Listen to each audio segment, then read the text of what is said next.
And Tony, we are recording. We're live on Zoom. Back to one. I'm Tony Bold. I went there for 20 plus years with Adrian Carr. Say hi, Adrian Carr. He was my on-set camera coach, as well as a dear friend. He's been with us at BSA for almost 3 years now. We're happy to have him here live on stage. Big round of applause for Adrian Carr. Anthony in the gorgeous blue suit there, he went to Denmark Academy, and he was a dear friend. We went to school together, but then he went on to be a very successful actor and producer. We're going to get into his story in a minute. Big round of applause for Anthony. John Duffy. John Duffy is his line producer. He's a good friend of mine. He's a producer. He drives big trucks. I don't know if he's part of the Teamsters, but I do know you don't want to mess with him. He's a good guy. I'm glad to have John Duffy here. He's also an actor as well. Big round of applause for John. Cindy Villarreal. She is a showrunner for Viacom. She has her own network. She's created a company called the Cheer Channel. She was a Dallas Cowboy cheerleader. She went off to be a network executive at the NFL. Then went off. We're going to get into her story as well, but very powerful lady right there. Big round of applause to Cindy Villarreal.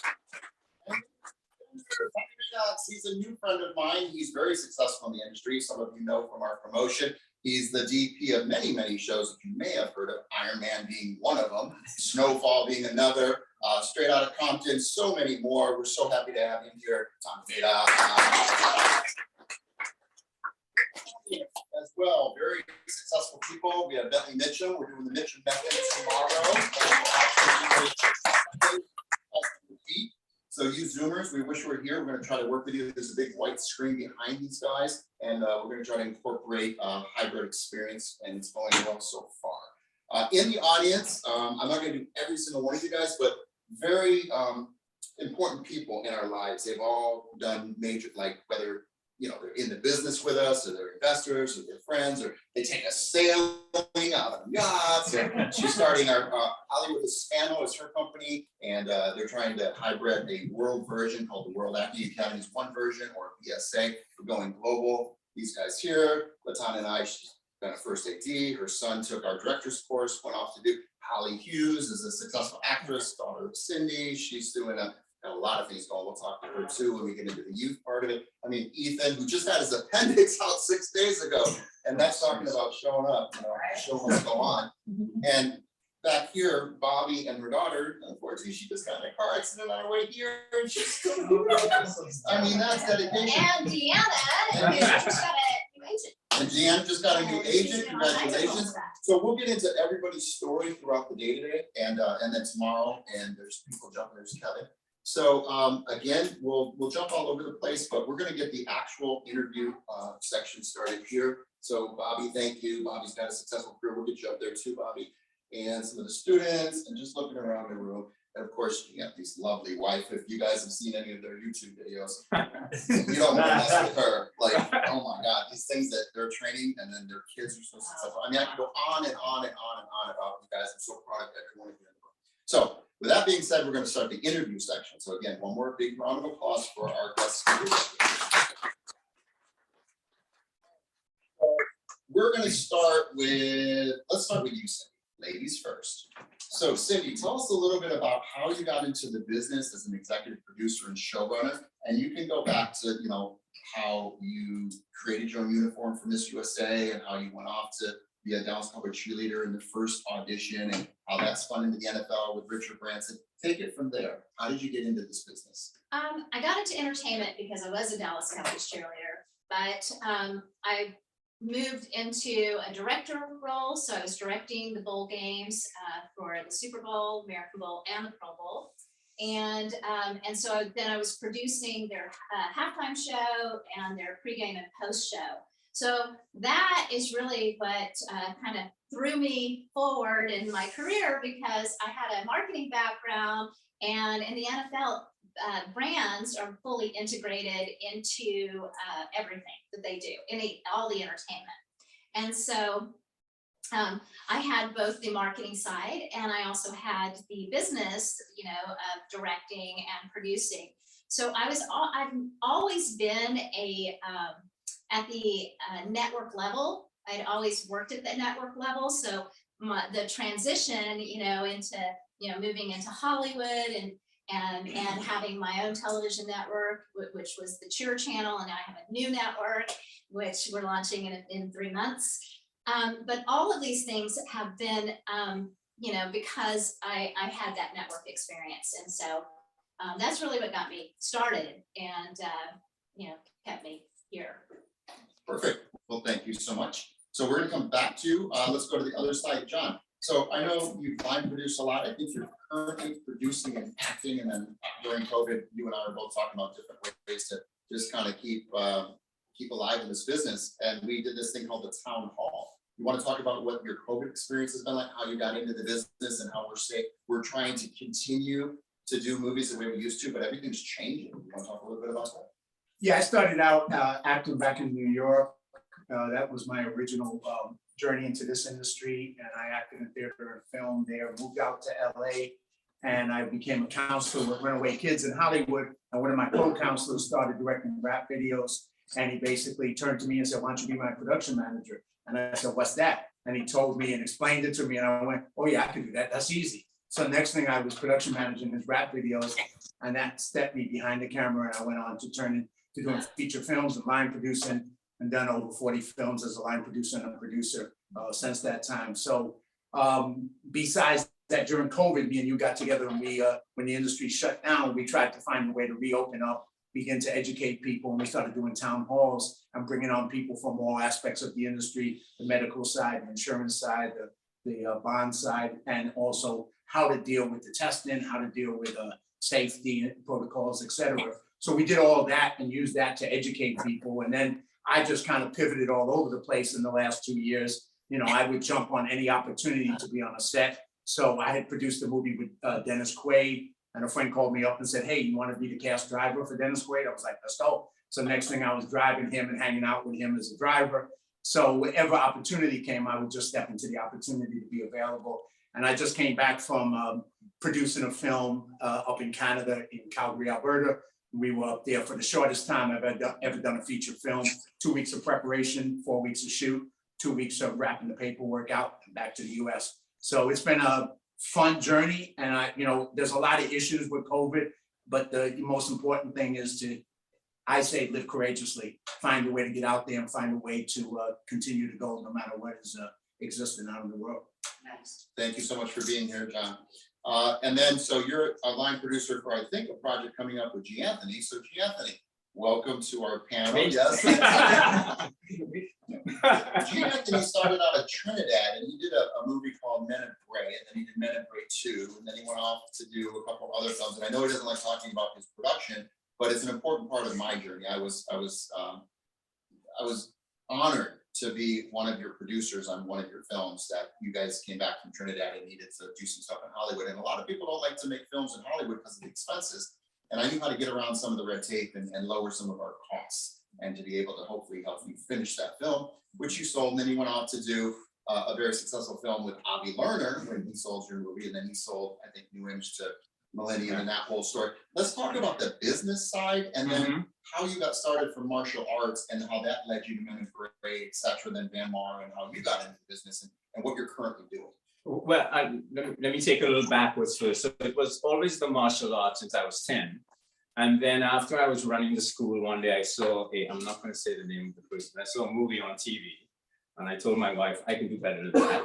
So we packed up our stuff from Trinidad and came to Hollywood. In Trinidad at the time, the dollar is, the exchange wasn't a lot. So we thought we were doing well in Trinidad, but by the time we changed everything, we're coming to LA, we got like maybe 800 US in our pockets to come here with. So with no credit, my mother was already living in America. So she drove down from Colorado to sign for us to get in for a small apartment, which we didn't have enough to furnish it. So I remember coming home with the Christmas tree and putting a little thing in the center of the room and saying, well, at least we have to figure out where to put it. And then that's when I found Van Mar Academy. I got a car for a couple $100, and that car used to get me back to Van Mar. I started working in a gas station from 11 at night till 6 in the morning, and then a day job from 8 to 3 or 4. did that for 4 or 5 years, went to Van Mar at night until 10 or 11, went back to that graveyard job. And that's where I wrote the first movie that I started. I just kept seeing this box being dug up, and I was not a screenwriter, but you know, back then in the Chevron booths, you had to sit in this little, so you couldn't move, right? It wasn't like today where you can move around, right? In just a little booth. And I started, it was graveyard shifts, I started writing this script. I called a friend, producer friend in Trinidad who said, okay, if you finish that script, come home and I'll help you do it. So my wife and I packed up, we went to Trinidad, wrote the script, we did it for about 3 weeks. It was $7,000, all our savings we had at the time and some credit cards. Came back, I graduated with that project while going to Van Mar. And while I was here, things started happening with the industry. I started getting calls for the bigger TV shows and network series. And then Trinidad, because the show we didn't realize would do so well, the whole Caribbean, that movie just took off everywhere. And they kept pulling us back, we'll come back and do a number 2. And then things are going well here. So we said, you know what, let's just pack up, go back for 5 months, put everything in storage here. We finished the movie because they want us to come do it. Then we come back. That took 7 years. Overnight success. You know what? That movie took 7 years. And then after that movie was done, it was 1997, 95, 96, around there. I thought that that would catapult, because I really loved Trinidad and being on the island. You know, we loved home, you know. So where all our parents were, our, you know, my wife's parents. And I thought that movie would give us the time to finally, okay, now we can go make other movies in Trinidad and have a Hollywood in Trinidad, you know, and didn't happen. So year after year, it was like starting all over again. And then finally I looked at Rhea and I said, we gotta go back. We gotta go back to LA. And from that point, it took another year because now we have 2 kids. So it was hard pulling them back. I came back to Van Mar and I said, in order to do well here in acting and the network and TV, I knew I had to put blinders on because Trinidad kind of draws you back. It's the island, right? I put on the blinders, didn't look back. And then after Van Mar, that's when I started landing the Shakespeare shows. Then I did the JAG and CBS and NBC. And that's how my acting career got going. But a lot of it had to do with Ivan Marcoda, who's doing, because he took me off of nowhere. And, you know, he's just an amazing, amazing human being. So it's the foundation of this school, BSA, as well. Bentley Mitchum went to Van Mar as well, and he'll talk a little bit about that when we interview Bentley Mitchum as well. So it's a big part of the core of what you guys are going to learn tomorrow and Sunday. Big days tomorrow, 8 hours and 10 hours, and then Sunday, depending on how many scenes we put up, there'll be potentially 12 hours. We're going to have the Zoom running the whole time. We will not be recording Saturday and Sunday as much because I don't have a couple terabytes of storage space, but we will see how today turned out. All right, thanks again. Yeah, you can round of applause. Adrian Carr, he's done many things. Of course I'm saving Tim. Tommy just said yes yesterday. How cool is that? That, you know, we would have this connection. So Cindy's working with the director of some of the shows that Tommy may talk about. I'm not sure what he's going to say, but we'll see. We haven't signed releases yet, so I don't know. They come as a package. Right, exactly. So, Adrian Carr. So Adrian has been in the business a long time. I won't give away his age, but he's learned a lot and he's shared a lot. He's been very generous with his time. He did Van Mar for many years, showing kids how to work on camera, with the camera, find your light, all the technical aspects. And then we had a couple great acting coaches that would teach you emotional connection, the other things that we're going to get into. But Adrian knows what Adrian knows. Now, I think he started as an editor. He did like Wiggly Down Under. Some of you may have seen that. Some of the amazing special practical effects, he showed me how they were done. And when you see the magic revealed, it's like, what? And we'll talk about what it's like to do really big special effects practically on moderate budgets and big budgets. But Adrian Carr has done editing, producing, writing, directing, acting. He's a mental support for me when I have nervous breakdowns. He's just a guy that I really love to call as a dear friend. He's married to a wonderful woman. She's not here today, but they won the Sundance Film Festival. Come on, you guys have heard that. I mean, you guys Today it's about Adrian. Yeah. Adrian, tell us how you got into the biz and where you're headed. I know you have a really big project this week. You're flying, I think, to Australia to go work on a Soon. project soon. So tell us a little bit about how you got in and where you're going. Okay, as a kid growing up in Australia in the 50s, I watched a lot of American television. It was my staple from 4 o'clock till about 8, maybe 9 if I was lucky. So I grew up on American television shows, and Mom asked me one day, "What do you want to be?" And I said, "Well, maybe like Bronco." Bronco Lane was a TV Western, and it wasn't that, it was being an actor or being in the business. And then my father was an amateur photographer, so he taught me photography. And photography led me to studying photography at the Royal Melbourne Institute of Technology. And while I was there, I ended up going to join the Australian Broadcasting Commission, which was a television network in a government station in Australia, as an assistant editor. And after 3 years of that, I left and went to a company called Crawford Productions, which was the prolific production company in Australia producing dramas. And I was an assistant editor there, then eventually became an editor there. And literally from there, it became, I was one of the top 2 editors in the company. And then I left there and went to commercials editing, and leaving editing in commercials to features. And my second movie was a movie called The Man from Snowy River, Kirk Douglas Western. And that was followed by a movie called Daryl, D-A-R-Y-L, Data Analyzing Robot Youth Life Form, kids sci-fi film. And so that got me international exposure. And after that was Quigley Down Under. And with Quigley, I was also second unit director. So I was starting to elevate at a higher level in Australian productions, as well as editing it. And then my wife and I packed up and came to the States with no money in the bank. Literally, we were in debt, leaving Australia and coming here. And we then spent the next 9 years developing projects because we didn't know any better. We, couldn't get arrested for what we did know. So it's been a long haul. And over that period of time, I directed a series called The Mighty Morphin Power Rangers. The pilot, the first few episodes. And no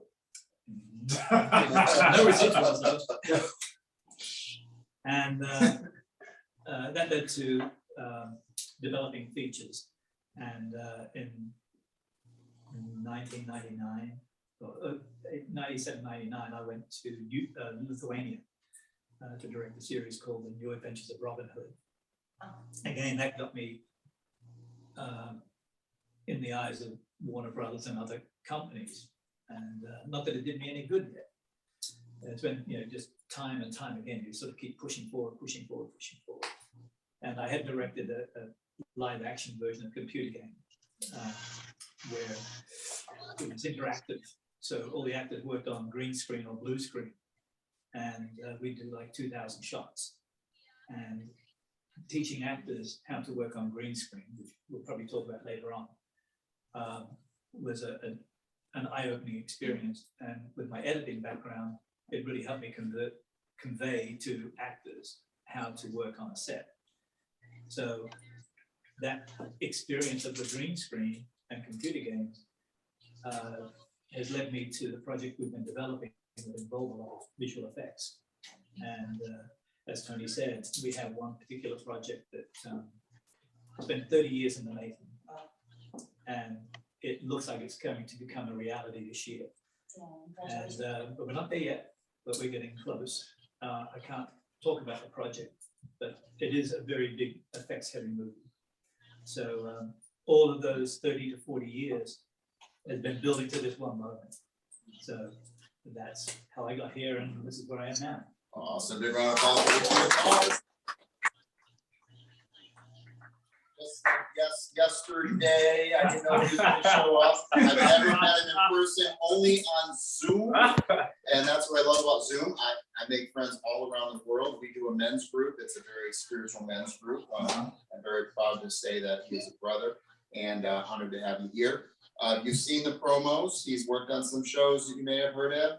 Iron Man. I don't know if anybody heard of Iron Man with Robert Downey Jr. Anyone heard of Snowfall? Great series. I think it's on Netflix. It's on FX. FX. Sorry, FX. On FX. Predator. And you know, Straight Outta Compton. I mean, the list goes on and on. How did you become a DP? How did you get to the level you're at, and how do you stay there? You know, you start from the beginning all the way to what you want to share.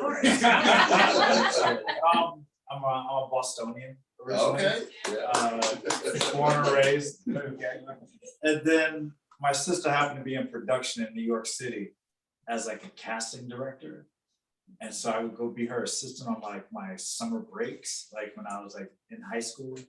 And I liked what the cinematographer did. So like I was like, so how do I do what that guy does? Because I like to take pictures. So what does it take to do what he does? You know, it was like a whole team around him. I played sports in college, and I was like, you know what? Like, you know, I got to figure that out. So my path took me from casting assistant, production assistant, picking up trash on sets between Boston and New York. Literally picked up trash for like a couple of years, like just trying to follow the guys who do lighting and ask questions while I went and fetched coffee. And then from there, I became a grip PA, and then I became a grip electric, like PA person. And then I eventually became like a full-time grip and electric while I was still in college in Massachusetts, and I was playing college football, went to school. Like, so my summer breaks, so I was like summer and winter breaks, I would go work on productions as much as I could, just because we didn't have a film program at Holy Cross when I went to college. So it was like, okay, and then when I got out of Holy Cross, Holy Cross in Massachusetts? Yeah, You Worcester, went to Mass. Holy Cross? Yeah. Wow. Connections. What a- We're gonna talk about What's that? networking a little bit later tomorrow, and I lived over there by Holy Cross. In Worcester. Yeah, Oh, yeah. I lived in Worcester. all right,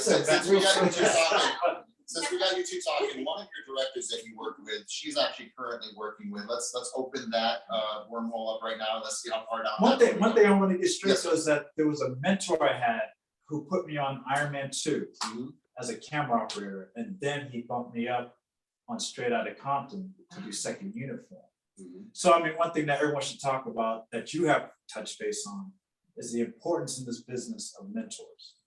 And no matter what freaking aspect, from art directors that I know, you know, costume designers, you know, casting directors, everybody in this business has mentors. You got to suck up your pride and, you know, understand there's people who've done it before you and not try to reinvent the wheel of it all.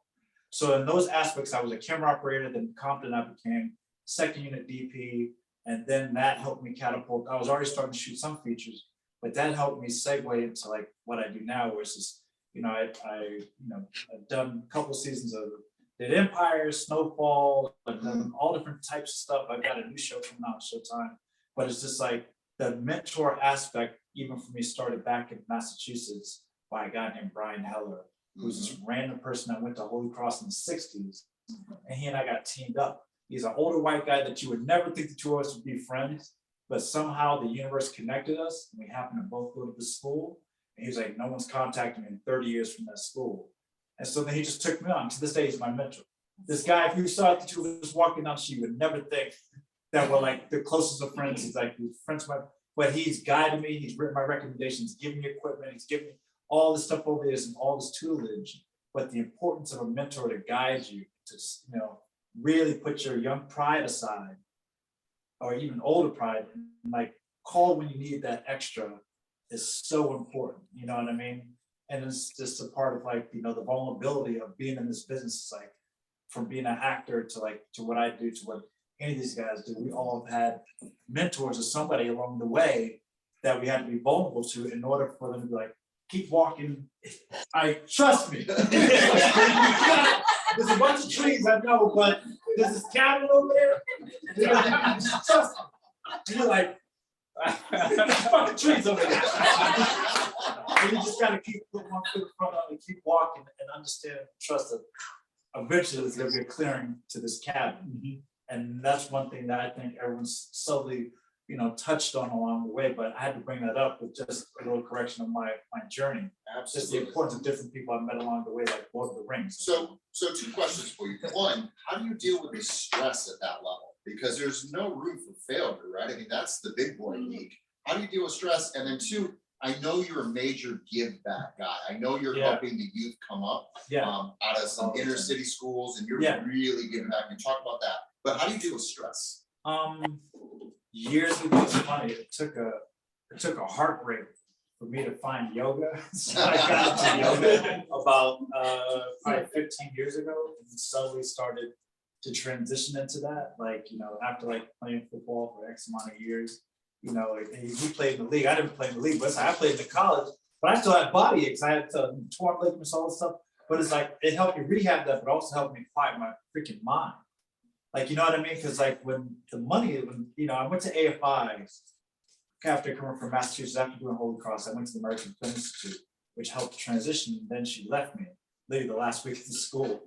And then, but it was like getting into that and learning how to sit down, be quiet, and understand and figure out different aspects of taking on stress has helped over the years to build just like a thing that I do no matter if I'm working or not, to be able to quiet my mind. I mean, I just finished the show, my biggest VFX show, for a movie called Man Who Called It Her. So, Really? so now I shot that in the UK, but now, you know, it's the promos are out, Chiwetel Ejiofor is an alien, and then Bill Nye takes over as Bowie's character.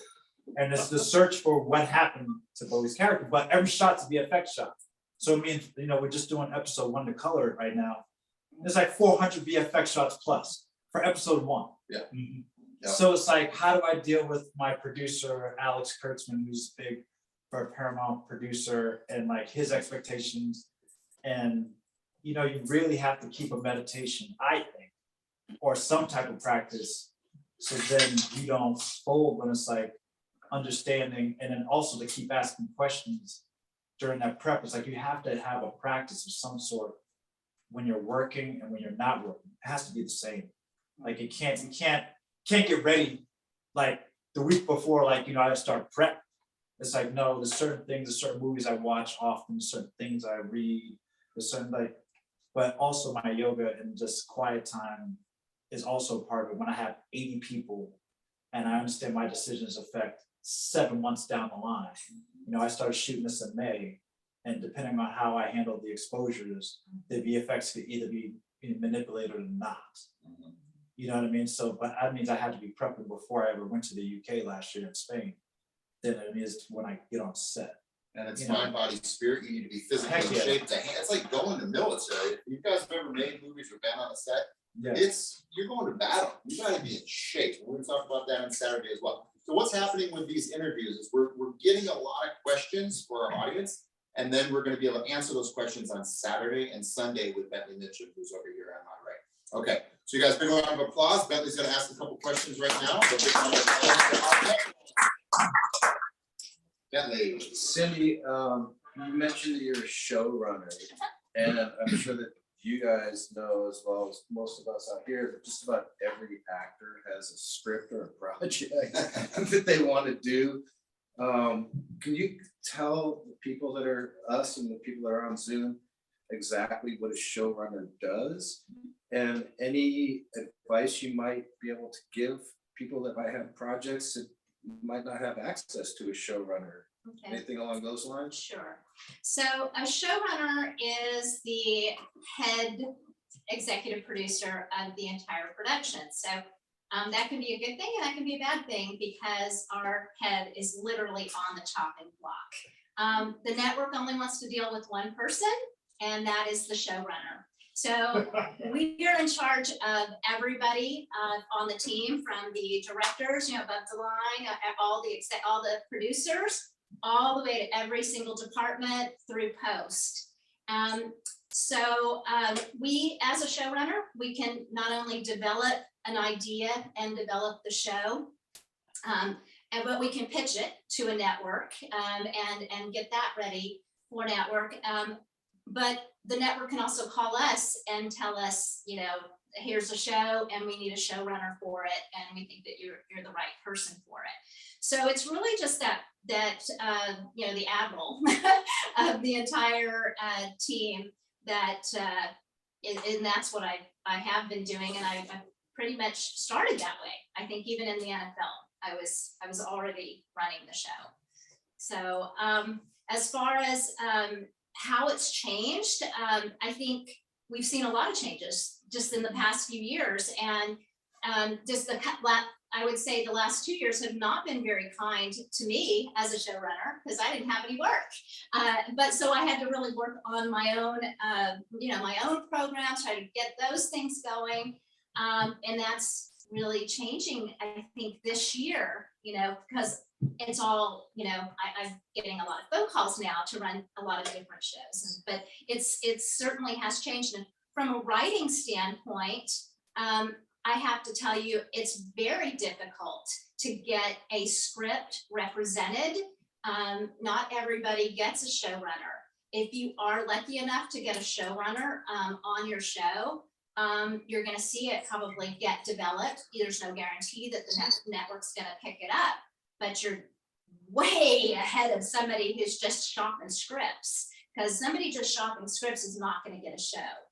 You know, maybe it's that little 1% that might get a show. You got to have a showrunner on board that's speaking for you, that's pushing that show, and ultimately seeing that it's either receiving the investment, or that it needs to be acquisitioned, or that it's being picked up because it's well developed and it has a director and it has a good cast and it has, you know, an amazing team.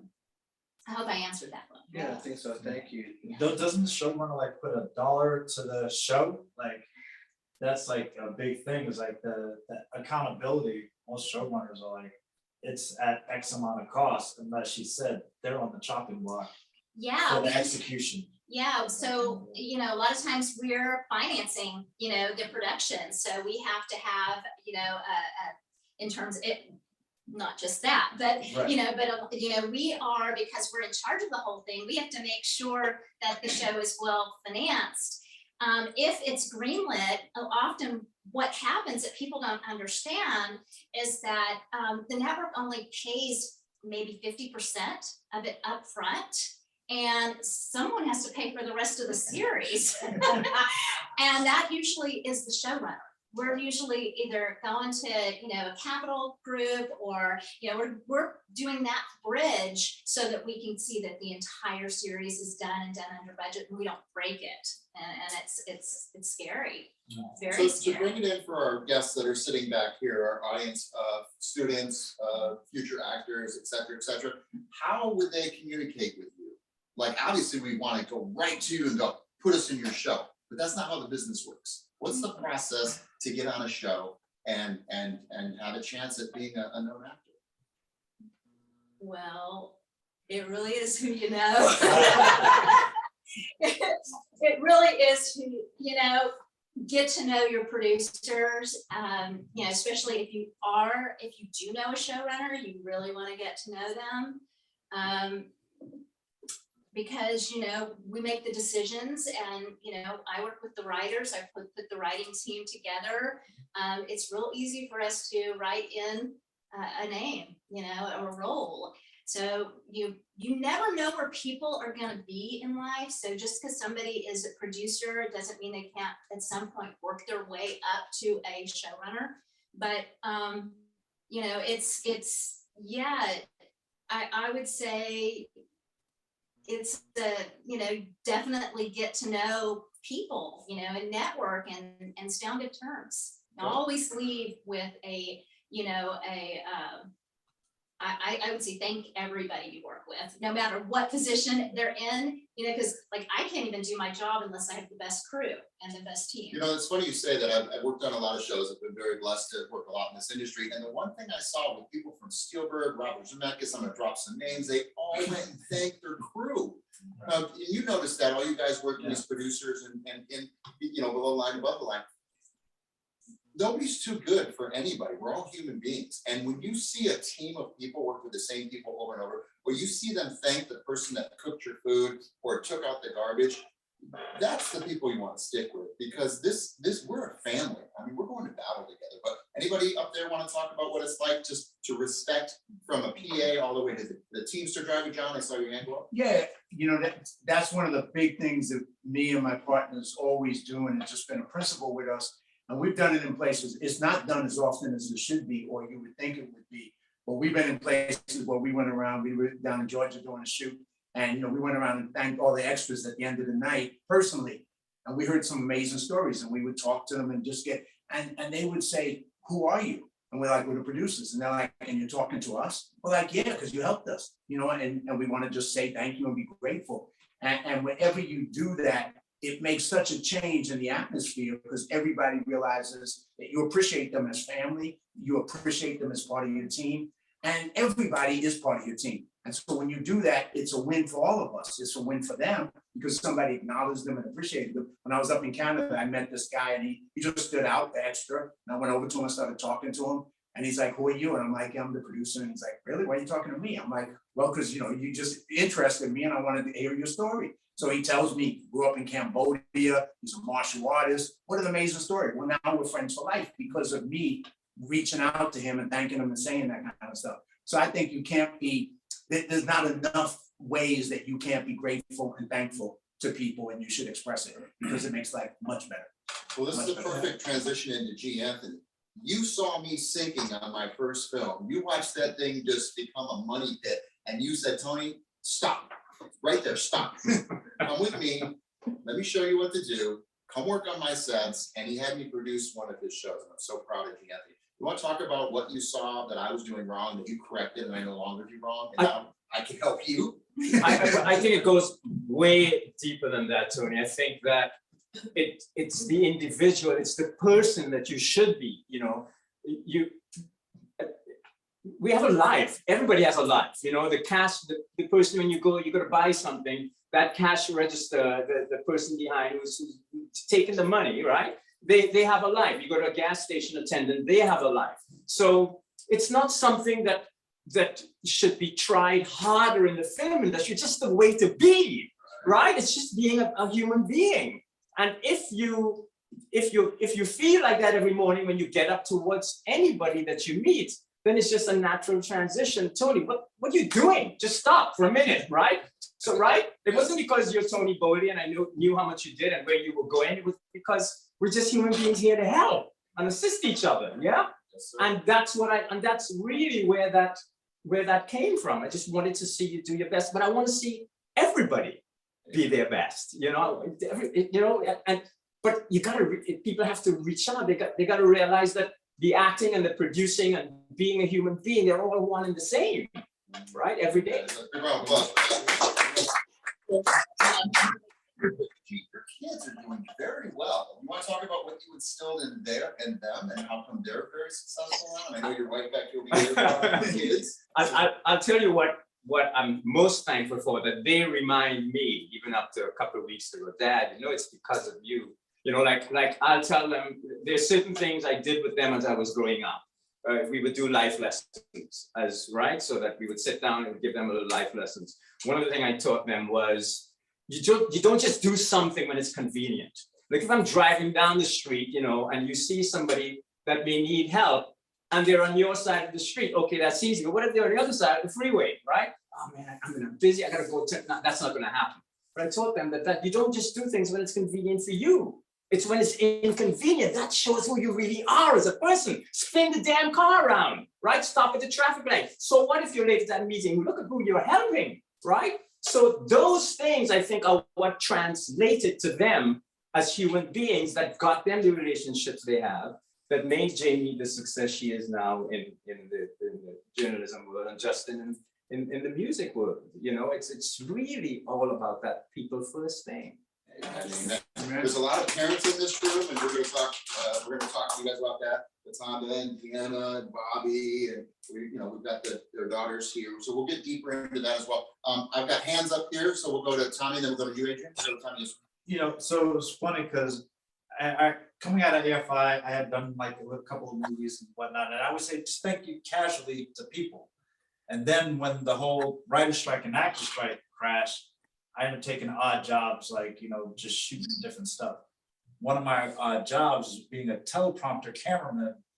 And the person that hired me to do this, we would go to Sidney Poitier's house, right? So I used to go to Sidney Poitier's house in Beverly Hills and be me as the camera, teleprompter, one lighting guy, and then like the sound guy and the teleprompter dude.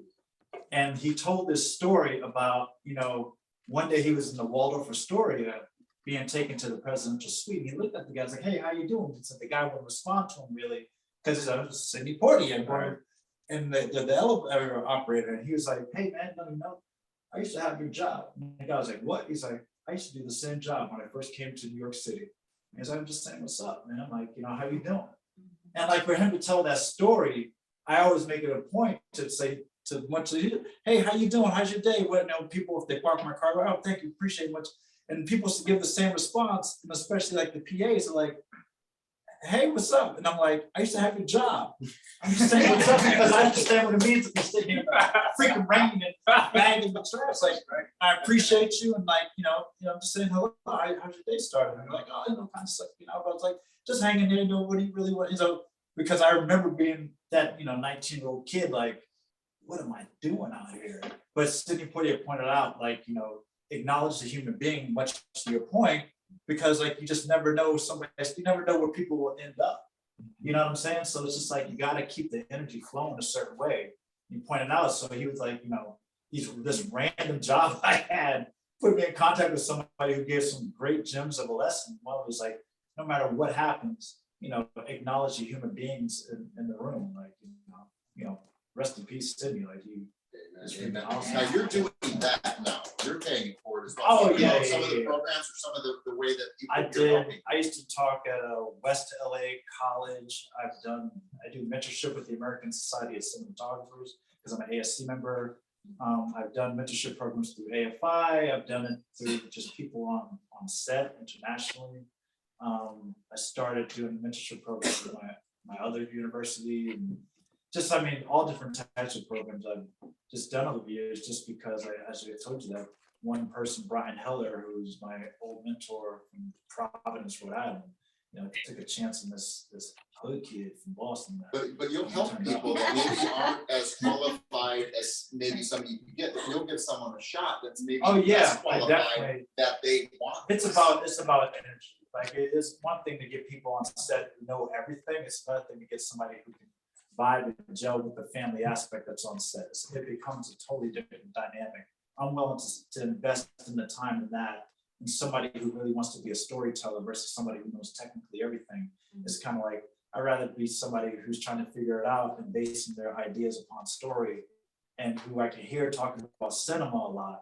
Those are the people I really try to gravitate and have in my circle. And it's taking time to learn that lesson, because it wasn't always that way for me to figure those people out, because I realized the people that really love cinema are the ones that's going to put in the extra hour and not think of it. They're going to put in the extra homework and not think of it. Come to set the next day, like, yeah, I watched that movie. I watched the Kurosawa movie. I watched Godard. I watched Spike Lee Do the Right Thing. And I saw, they're only like 24 years old. It's like, that makes the difference to find somebody that's invested in cinema and storytelling. Like, what you guys are doing here tonight. She's 17 years old. And she's like taking a shot just to come out here to be in the ether and like to learn. Like, that's a lot.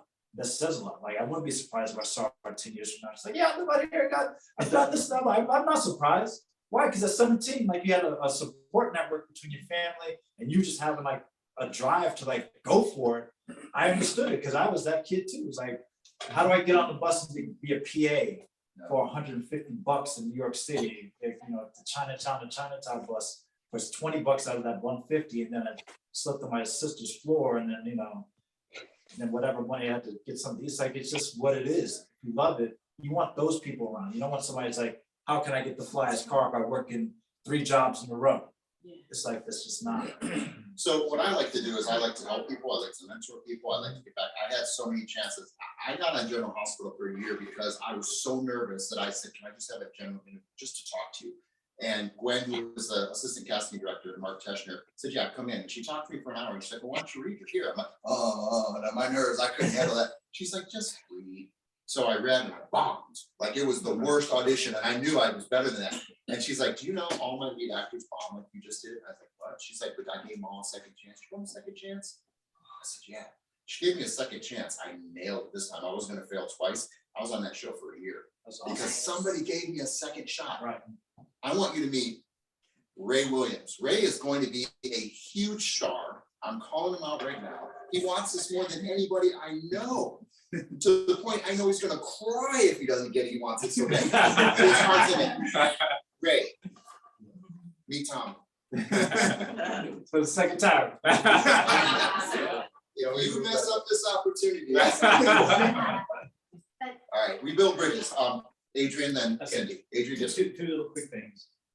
When I was directing my first feature in Australia, at lunchtime, you would sit with the producers and shoot through the day, what happened, what's coming up. But I tended to walk away from that. I knew what I was doing for the rest of the day. And I saw this kid, must have been about 17, 18, sitting on his own.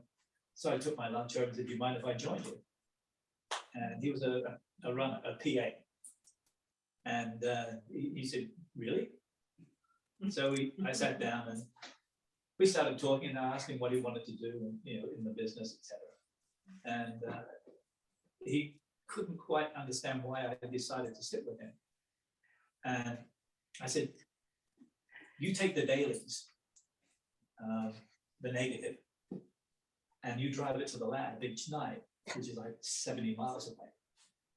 And I rely on you getting that film to the lab in time. So you're crucial to this operation.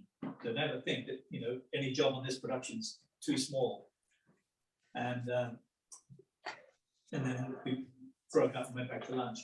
But I knew that when he went home, he could turn around and say, you know who sat with me at lunchtime? And that would give him the confidence and push to know that he was valued as a person. It makes a huge difference to their mental state. And the same with when I was doing Power Rangers. We were working out of Vasquez Rocks. And one of the characters has to get blocked by a rock on a cliff.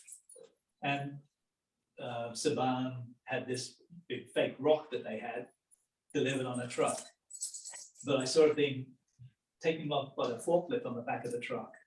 Then I saw the guys try to lift it.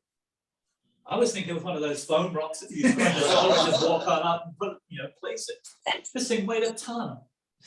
And it was on dolly wheels. It was that heavy. Okay, no way are you taking that up on that? No way. I'll find a different way of shooting it. I'll fake it. I'll come around with a different way of doing it. You're not putting that rock, you're not carrying it anywhere. So put it back on the truck. Anyway, I went off and started talking to the DP about what else we were going to shoot.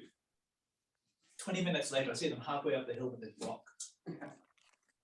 And that was because they didn't want to disappoint me.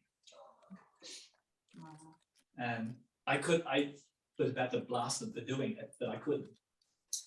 But that's the type of, when you show people respect as human beings, they will give you the shirt off their back. And it's a good lesson for anyone wanting to get into producing or directing or any head of department. Just treat people as you would like to be treated yourself. I mean, you've been abused in your positions growing up in the industry, but when you're in a position of, and people have shown you that sort of courtesy and compassion, it's only right to return it because it comes back tenfold. It really does. great words. Cindy, I know you wanted to add something? I was just gonna say, these mentors or these people being at the right place at the right time has, it's sort of happening for me right now. And you think, oh gosh, how can that be? But it's so true because, I've been working with a lot of writers and in a lot of writing rooms and tweaking and consulting on a lot of scripts. I read about 50 scripts every week. And that's a lot of reading material. And we see a lot of really good work and we see mostly bad work that needs more revisions and it'll get there. But you know, just because of a lot of this work, I mean, it really led to some fantastic projects for me. And, you know, I remember when I got called to do Star Trek Renegades, and I was thinking, oh my God, why are they talking to me? That's what I thought. I said, oh my God, why would they want me? And then they said, you're the perfect person to show them. And just, you're the perfect person to run this for CBS. And I was like, oh, why not? It's just, I got all the department heads, they're gonna know what we have to back into. It's the same thing as a smaller budget show. And then that led to my second one, you know, my second sci-fi. So, you know, I think, you know, that it's being a part of it's being at the right place at the right time. And, you know, because COVID was not very friendly on us, you know, in the past couple of years. You know, we didn't get all of the shows and, you know, and then all of a sudden I just said, this is going to be a different year. 2022 is going to be a groundbreaking year. And, you know, there was somebody who was willing to take a shot on, you know, and giving me such an enormous, you know, $20+ million budgets. It's exciting. I love it, I love it. All right, so what we're gonna do now is Bentley's got a question. We've got a bunch of questions coming in on Zoom, so we're gonna ask those questions. Michelle, you're gonna be the first one after Bentley. And then we're gonna go to you guys out here in the audience. Hey, how are you? Good to see you.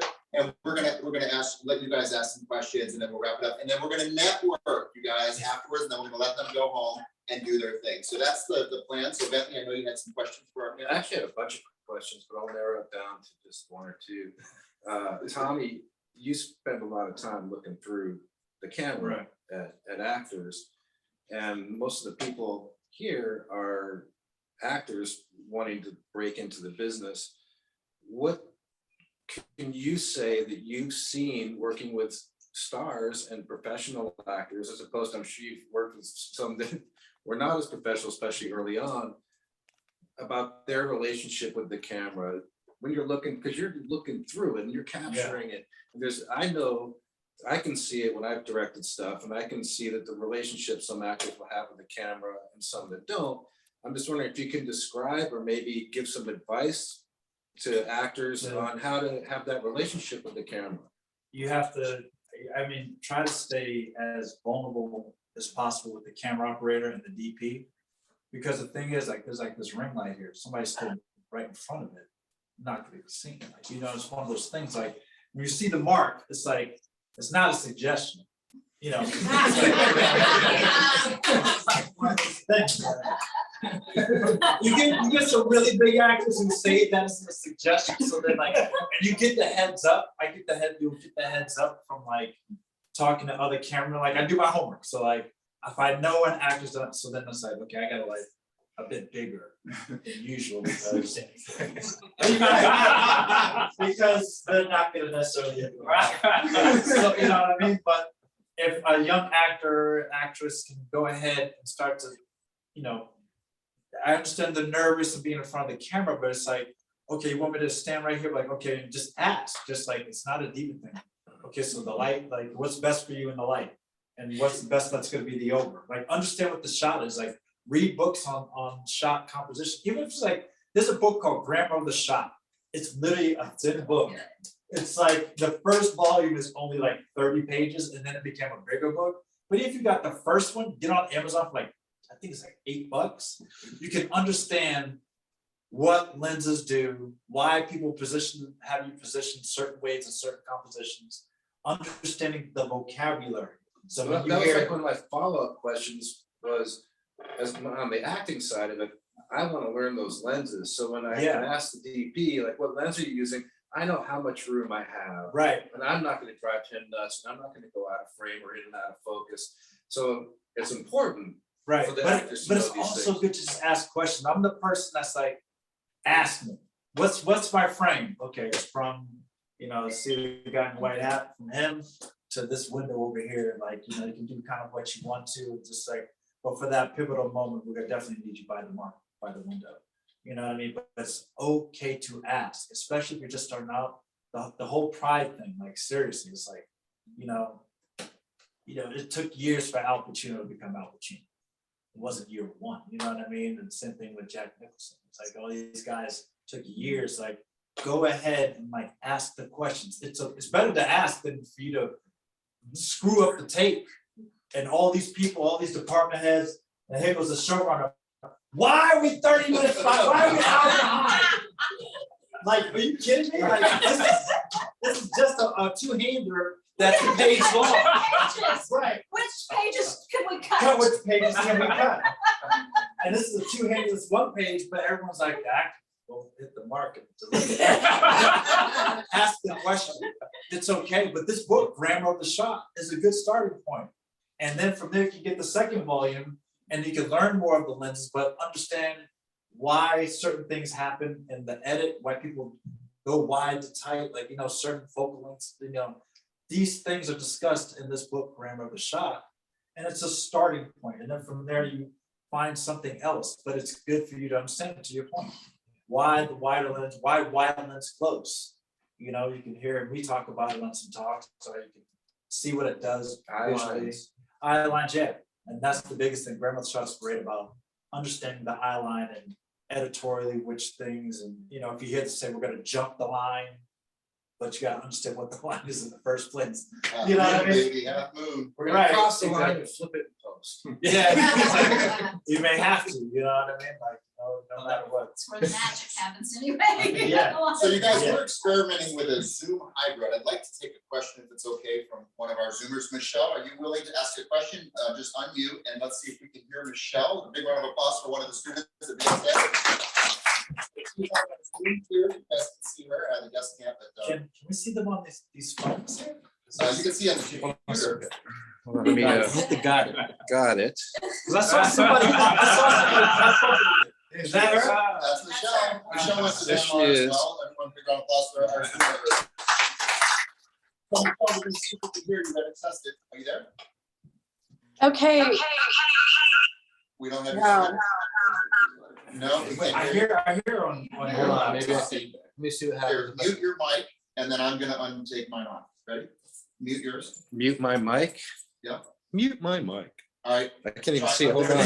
Bottom left. I can't, bottom left. right there. okay, can you hear me now?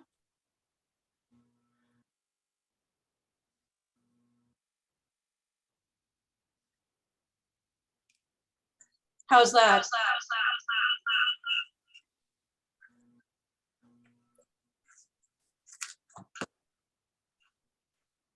Any better? Nope.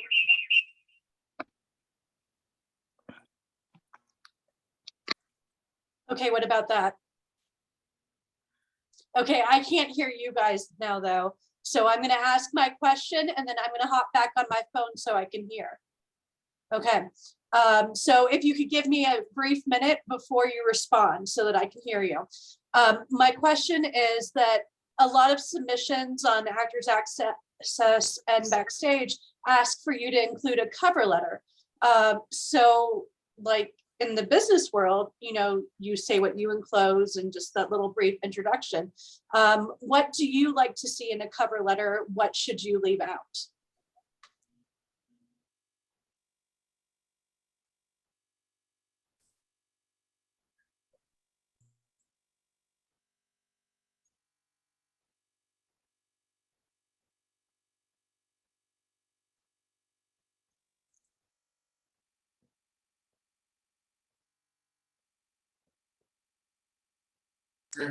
I would think, and maybe, because it's Actors Access and those, that's more for like the casting director than for anybody. I'm thinking that's who's gonna get it, because as producers, we don't deal with that.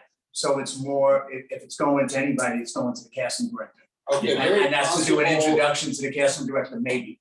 Possible. I'm guessing. Have you ever had to deal with cover That'd be good, letters? You know what, I think that's a casting director question. Okay, what about Marion? One moment, 5 minutes to eat. Okay, all right. So Michelle, unfortunately, the people that would answer that question are not in our panel today. So I would say come from your heart, be honest, and just tell the truth and ask what you want to ask for, just like Tommy was talking about. Ask for what you want. Don't be scared to ask. Yeah. Nothing's too scary to ask. No. But if you don't ask, you'll never get it for sure, right? If you're not on the field, you can't score. So just take a risk, but come from your heart. So that's my answer to that. Okay. Anybody else? I know Holden, you're on here. Holden, would you like to ask a question? And then we'll go back to. Sure, should I unmute You can and always relay it, Tony. Yeah. And that it's fine to just take the So I question. mean, and we relay might it. get feedback, and maybe watch the camera, let's see what happens. Yeah, we're gonna, is Bentley here? Can somebody Bentley do just that? stepped off and that's that camera. Anybody? Just mute the- Yeah, just hit mute on this, Bottom left, bottom left. give it a Tap tap. it out. You're on the right. Left. right here? Yeah. Left. Yeah, other. Hold on. There you go.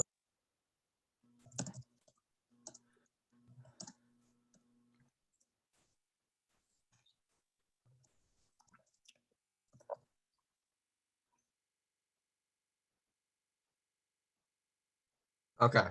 I'm gonna assume I can ask the question now. Can I get a thumbs up? There we go. Thank you. Okay, so my question is for Adrian Carr. Hi, Adrian. My question is, let me just reiterate exactly what I typed here, just for convenience.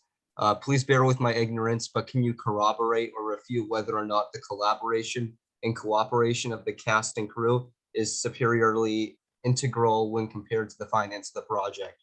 And my follow-up question would be, which, separate from that, which is more conducive of success? I'll mute now. All right, so I'm gonna translate for you guys. He's basically saying how important it is cast and crew to get financing. That's translating, I know. Holden wants to know, is it important to have an A-list cast member or an A-list director in order to get the funding? Okay, that I'm working on now. See, so that's exactly right. So one of the reasons that, we've been, because I'm looking at a director and he's looking at one of our shows and, if I can get the director to commit, which I think in this case, I have a soft committal, then now I can finish out this project. I can start maybe getting attachments and I can go ahead and either push it forward with the network or go out and talk to our capital group and get the financing that I need.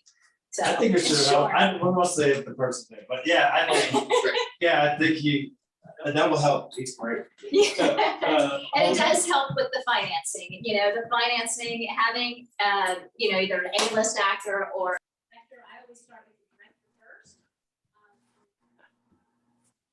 So in my case, having an A-list actor, it helps. It's not always necessary, depending on the budget of the movie. The one that is happening in Australia, the lead is a 14-year-old boy, so his father character will be the male lead, and we're in the process of negotiating with 3 actors at the moment for that one role. Each are prominent and all could play the role. So because we're on a time crunch, normally you would never approach 3 actors at once. You normally go through one at a time. And in this case, it's first in, best dressed. And who's more open to the project, who's more willing to jump in and commit, because we're under this time pressure. One of them will, and if not, we'll go to another. But we do need a name to help launch the project. Other movies do not require that. It can be the director who's the selling point, and or the team, or the script. The script speaks volumes, so you can have a first-time director and a no-name actor playing this role. If the script is good and you surround them with really good people, experienced AD, experienced DP, an experienced sound guy, and a strong supporting cast, you can still get the movie made. So yes, it helps having a name, but it's not necessarily essential. And what was the second part of the question? Basically, director, below the line, above the line, and cast. Is it really important for financing? Which you pretty much answered it. So I think that'd be I think they're satisfied. We have Evelyn. Evelyn's on her cell phone. Let's get the microphone on again. Ray is helping me a lot, and I'm going to help him in return. Trust me. So right now, Evelyn, go ahead and turn your mic on. Are you ready, Ray? And let's see if we can figure out this rhythm. No. Is it muted? No, it's on. It's got to unmute it now. There we go. All right, Evelyn, what is your question for the panel and who are you directing it towards? Yes, so this is kind of a general question as far as, because I know Actors Access isn't something much that you guys would look at, but I know there's a lot of other, avenues that people tend to go to, like Backstage and stuff like that.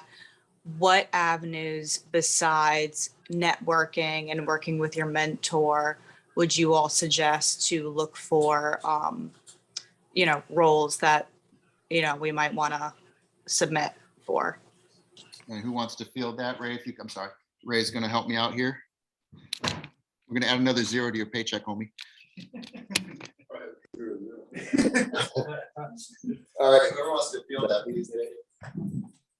Okay. What's the question again? Who wants to know, other than Actors Access, what are different ways to get work as an actor? Okay. For me, networking is one of the keys, because you never know who you're going to bump into at a party or an event, and always get to talk and know, and basically network. Know when to pull back, not to push yourself too much.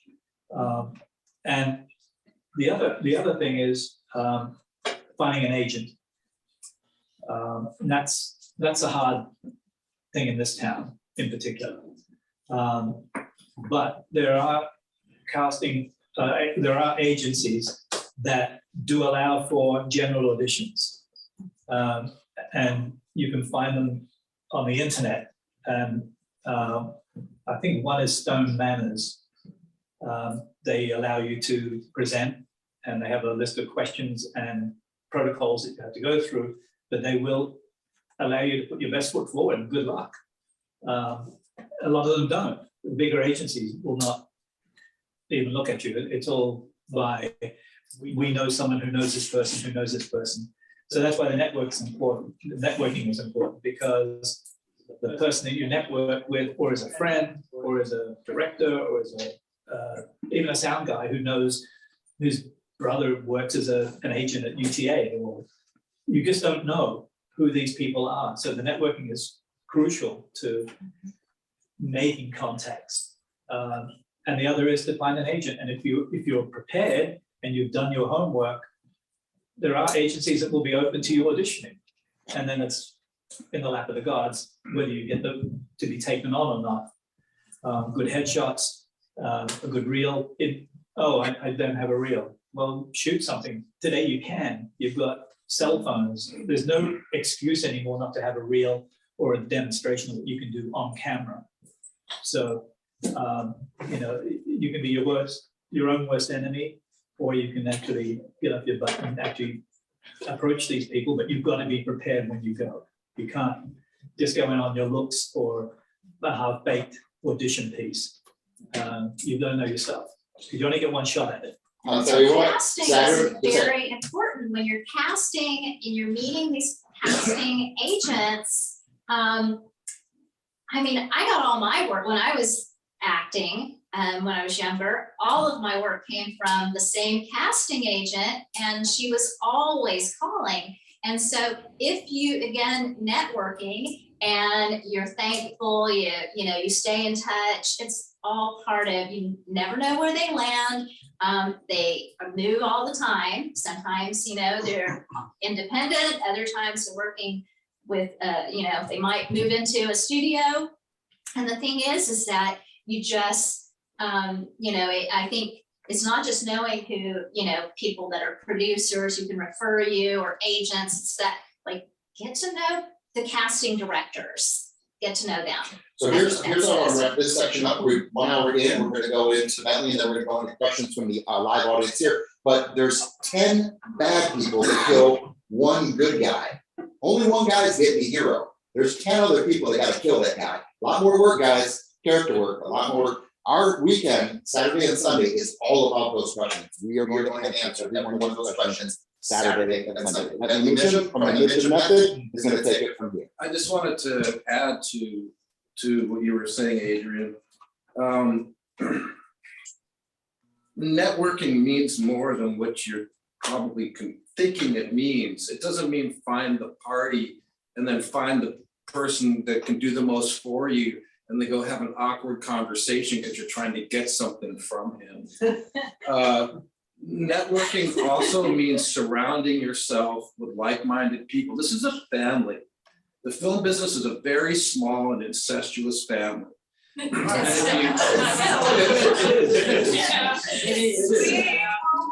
get to the bottom of things. In order to, each person up here on the stage has told you their story, and you notice they all had something in common, and that is they all started at the mailroom. They all started at the bottom, and they started meeting people and asking questions. And it can happen by going to cinema school. It can happen by making films with your friends and like-minded people, because they're going to go places too someday. And these people you went to school with, they're going to go to school, be something someday. And you go to that party and instead of thinking, what can I get from this person? See what you can bring to that party.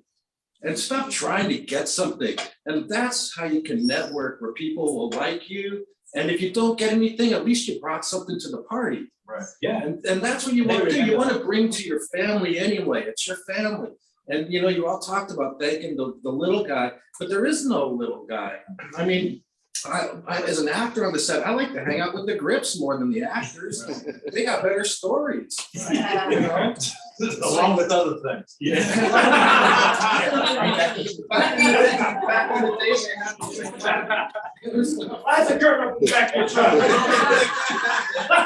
Bentley, you know what's funny is on radios, I always go to the grip and electric channel or the Teamsters channel, and they know producers on there, like, get that damn producer off this channel. They don't want us on there. But yeah, if you guys want radios, man, no channels. The point is everyone in the business, you know, you can go to, if you want to network, be a freaking PA for a while and learn sets and learn people and start to meet people. And maybe people like Adrian will come and sit down by you and find out that you actually want to be an actor. And maybe you'll be directing something. You're like, oh, what's that guy said with the PA? Maybe he'd be good for this. I should read that guy. He was a nice guy. He didn't want anything from me. Exactly it. And then boom, it's like that family starts to form where people know each other in this business. And that's why you see, you know, freaking Scorsese working with the same people on every film. And it's not just in front of the camera, he's got them behind the camera too.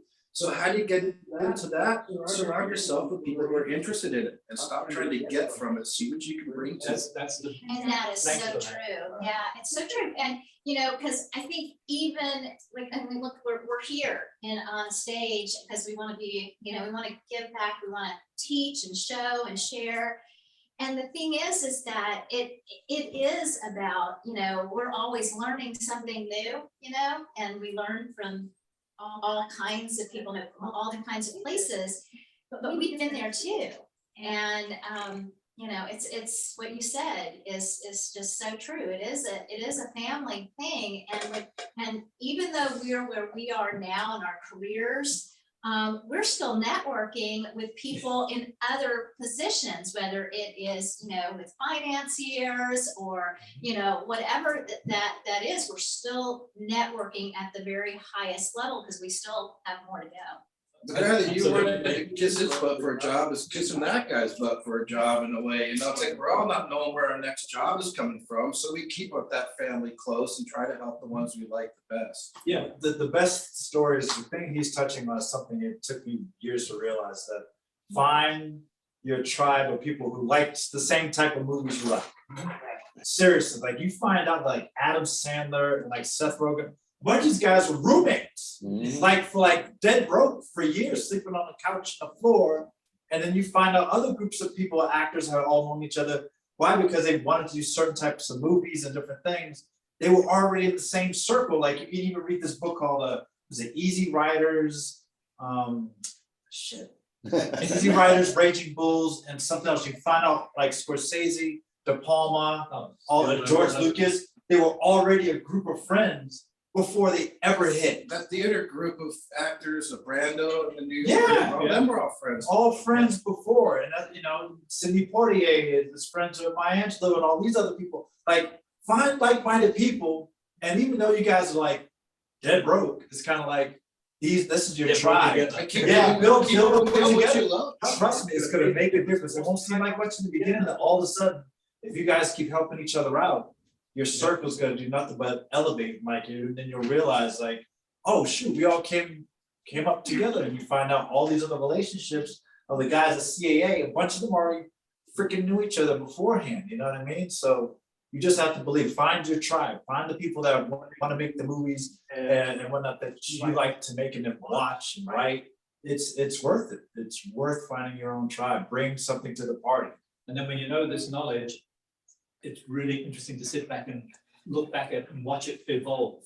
You then start to sit back from it. Yep. And you can, because once you're in it, you're too involved. When you sit back and watch the universe work, you start to see how it, oh, that's why that person, you can reflect back on where you've come from, and you can see how the networking actually does work. Sometimes you're too busy trying to get somewhere ahead that you forget to look back and you go, oh wow, I've come so far through this group of people. And it's like, yeah, the networking does work. It's such an awful word when you think I of it know. that way. It's like, it's not networking, it's living your love with your tribe. But you learn- And you learn expanding to your use it. tribe, you know? So you guys, we respect your time. It's the only thing I can't give you back. I can pay you, I can do anything, but I can't give you your time back, and I appreciate it, and I'm very grateful. We have about 15 minutes left. Let's take some questions from our guests back there. You guys okay for about 15 more minutes? Yeah. Appreciate you more than you guys even know. Anybody out here, Ray? So I guess this is your, not really specific, but, Speak up a little bit more. what would be the approach to landing lead actors? Lead actors. Like, what, you know? Well, No. yeah, I mean, you sort of, it's the, like, again, the right place, the right Right. time, knowing the right person, maybe. You know, sometimes it's just the role and you happen to audition for it and you're looking for it. Not everybody in that top role is an A-list star. Maybe they're the breakout star and they're surrounded by A-list stars. I'm working on a show right now where, you know, I've got a young girl that I'm gonna surround with some stars and we're gonna take, you know, get her out there. So it's not always that, and that's, you know, so just kind of keep that in mind. I don't know if there's one specific recipe. No, there isn't. And it's like the it factor. The camera really chooses. Now, you're talking about leading man or a star? Leading both, yeah. Okay, a star, generally, the camera chooses a star. You can have less talent, but the camera says, I love you. Like Willy Wonka, the little kid in Willy Wonka. You know, it dictates. You can take an actor who may not have the strongest repertoire in his acting, and you can train them, teach them, have good supporting around them. But the star quality is there, and you will hear it referred to as the it factor or whatever. But a leading man, Gene Hackman was a leading man, but he was a character actor, but brilliant. And he rose above that label to become a leading man and a star. But he never lost the leading man part of it, never considered himself a star. And that's a big difference. And it's like, you know, how many people in here want to be actors and just work consistently? You know, that's another big factor in, you know, the leading role, the leading man, the star. Those roles are few and far between when you look at how many actors are out there competing. So when you have everyday work, you're working every day as an actor, and that can lead to becoming a star or a leading man. So, you know, what did I say? There's no role too small. So, you know, you go in there with a commitment to that character, and that will shine through. If you're committed and the camera loves you, you may jump ahead very quickly. That's another thing. Being a working actor, that's probably the best thing that you can hope for, because the more the projects you're in, and the more, we're looking, at least, me, when I'm trying to put a show, a project together, whether it's feature film or whether it's a television show, I'm really looking for that up and coming, because we already know who the stars are gonna be, pretty much. But we need some other actors, and so we're looking at the up and coming. And so, like, I have a feature film that we have funded right now, and I've got to look at 30 to 35-year-old women that can play the lead, one of the leads. And so one of the first things I'm going to do is kind of narrow in on who's up and coming to play that role. So, I think working, getting a lot of work is what's going to help. And also, that process. and following on that, you have a lot of TV shows that are giving people opportunities that are on, Law and Order, NCIS, and you wonder where that come from, and suddenly they're a new lead or a co-lead, and it's like it's just putting yourself out there, and one day it'll get picked up if you have the talent for it, and it's being committed to the role. And we're working with Tony and Bentley, that will give you that confidence and commitment to the role. And that's, for me, that's where your best opportunities will come from, other than networking and hopefully connecting with someone who says, hey, you'd be really good in this. Absolutely. And so, G, I want to go to you real quick. All right. You came back into acting. You kind of left it because you got so deep into producing. And then some just said, I think I'm going to go back to my roots. And you got back into acting. Talk a little bit about what was that reignited your life? I had to remember why I first came to Hollywood, but I want to get to this. Yeah, because this is going to relate to that. This is just something a little more specific. You have got to answer the question: what makes you so special that the world cannot do without you and Hollywood cannot do without you? That is what is going to drive everything you do from the moment you get up in the morning. It drives the personality, it drives what comes across on screen, it drives how you walk on stage. Do you do Shakespeare? Do you not do Shakespeare? If you don't develop that actor's access, any kind of network, it's not going to help you, because you have nothing to give. But it's that special human being that everybody wants to see, and I think that's what kind of made me coming back to your question now, coming back to the acting, is I realized I kind of was putting that person aside. And the moment I decided to do it again, Tony, it was like one after the other, which brings me to my next point that earlier about relationships and thanking people. So this last movie I just landed on Fox with John Lovitz. I'm sitting waiting. I landed the role and I'm sitting waiting for them to call me to go do the scene with him, right? And so I worked for 3 or 4 days on that movie. And as I'm sitting in the room, this guy comes in and he looks at me and I say, I did like this. I said, David? He said, yeah. He sat down and he sat, and just as simple as ever, And he said, gee, Anthony, it's really good to see you. I said, David, I said, what are you doing here? He said, I saw your name come across the screen, in that audition. I'm producing the show. I make 10 movies a month. I'm like, so here's a man, right, that I met 25 years ago who was struggling, right? 2 producers who were struggling. And I'm the one that used to pick up the phone and text and email them and say, David, I know things are bad. I'm in Trinidad now making them. How are you? How can I help when we come back? Didn't hear from them for 15, 20 years.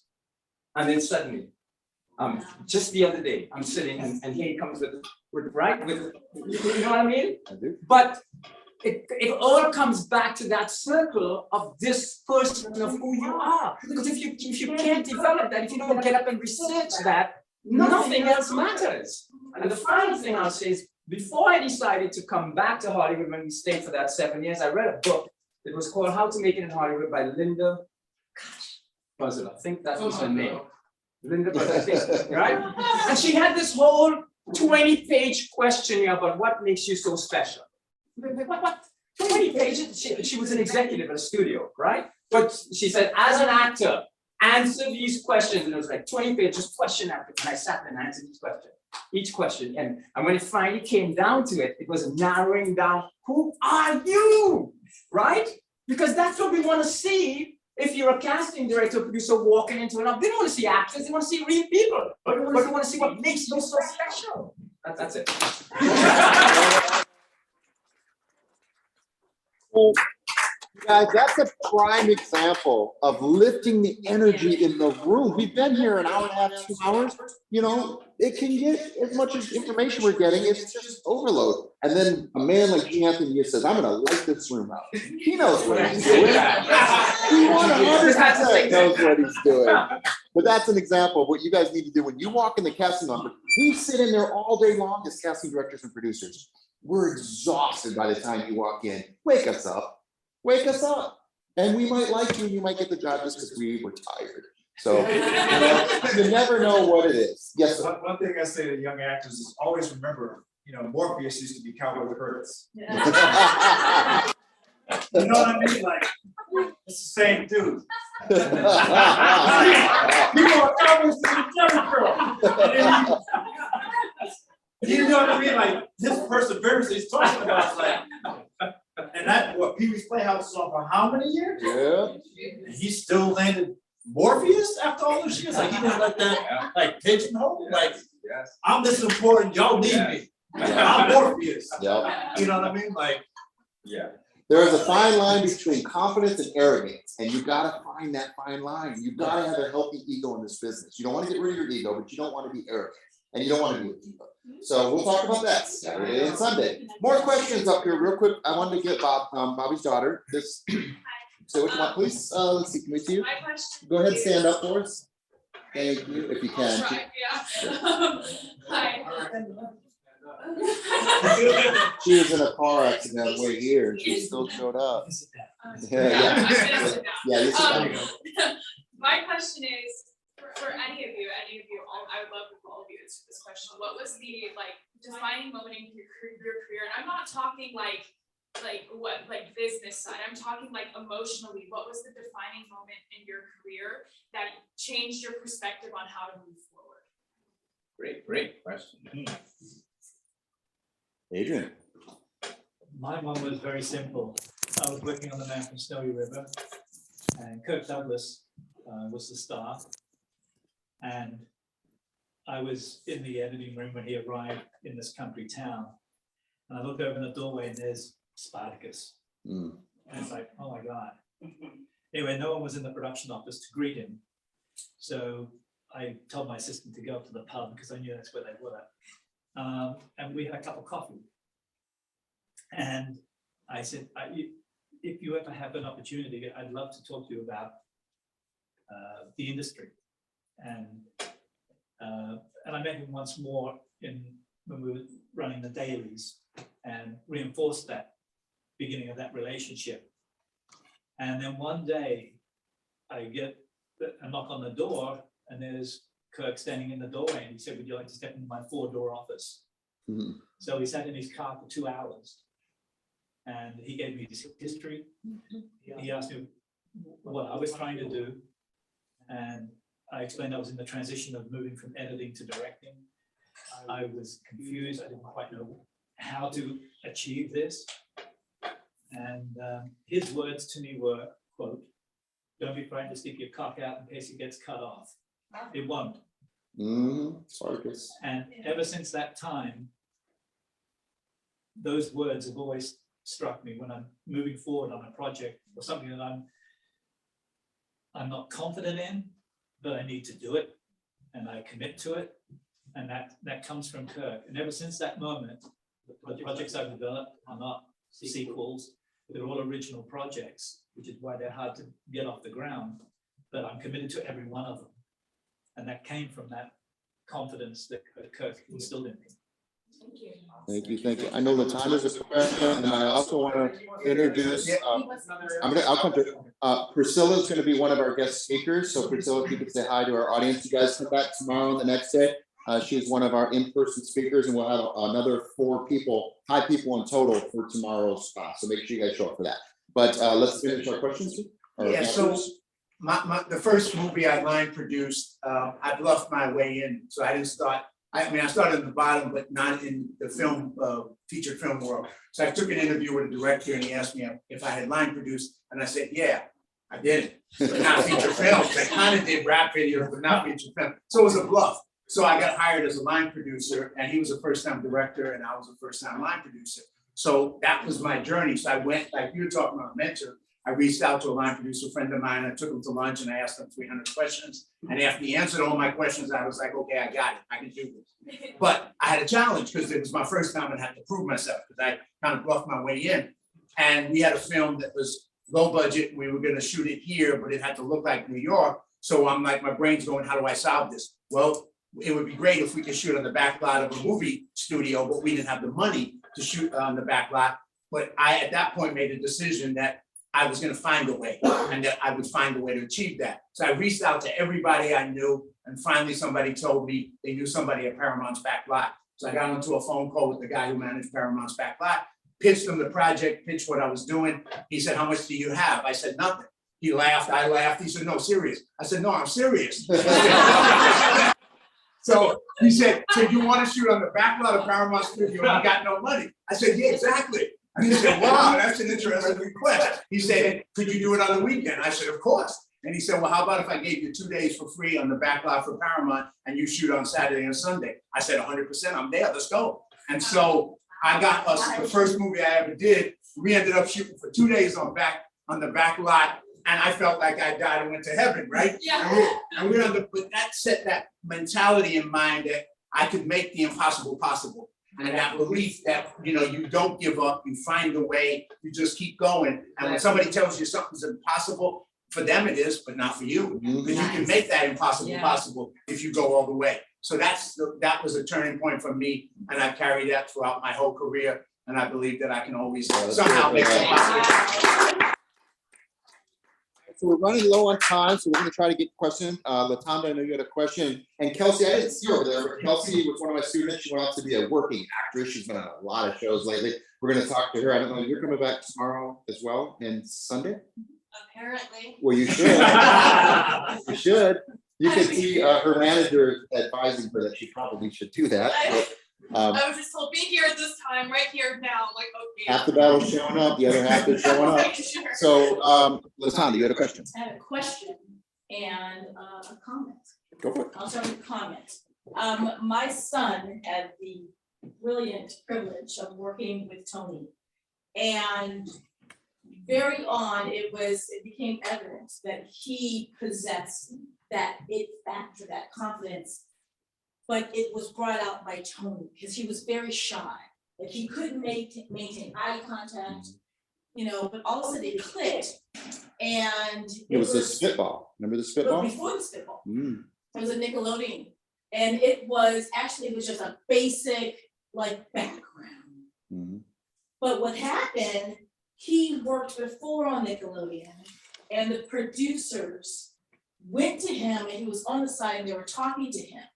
So you fast forward that 3 years and he's doing this little background. They walk past the holding and I see someone look like this.